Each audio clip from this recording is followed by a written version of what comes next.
talk about the novel, but just a couple quick questions about your bio first, just because it is not unheard of and not that unusual, but you have a very scientific mind, obviously.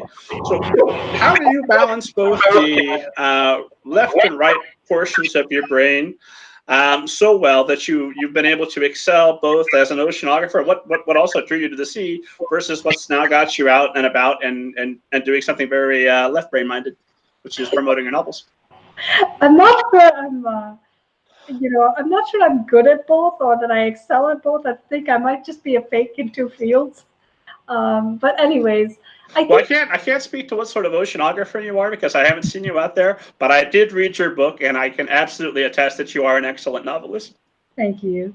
I think this idea of the two brains and all of that, I see the sort of reductionist idea which tends to come from Europeans and Eurocentrism. I think, to me, growing up in India, in Indian culture, there was never really a huge, I think, division made between the arts and the sciences in the way we do now today in the West.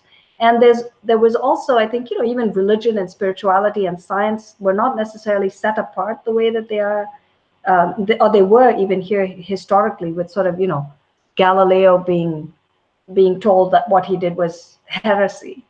That didn't happen to other astronomers who made very similar discoveries in India independently of him. So I think that for me, I didn't see the two as different. And also, I've said this before, and mathematics is music, and language at its best is music.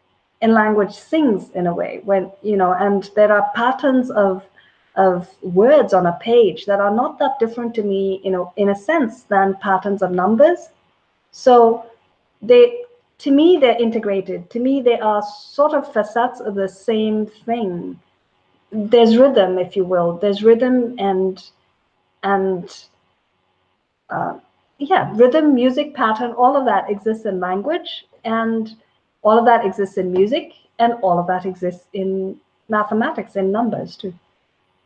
That makes a lot of sense now that I hear you say that, because there are passages. I checked my highlights. I've got 90 some odd highlights from the book, and they're very musical. Obviously, I didn't sing them, but they read in such a way to move the reader that I wonder how is she so good at science and also so good at this, because it is a little bit rare that you get both. I've read a lot of science fiction authors where they've nailed the science and they haven't quite got the prose or the story down, but there's enough of an idea there that I'm still having a good time.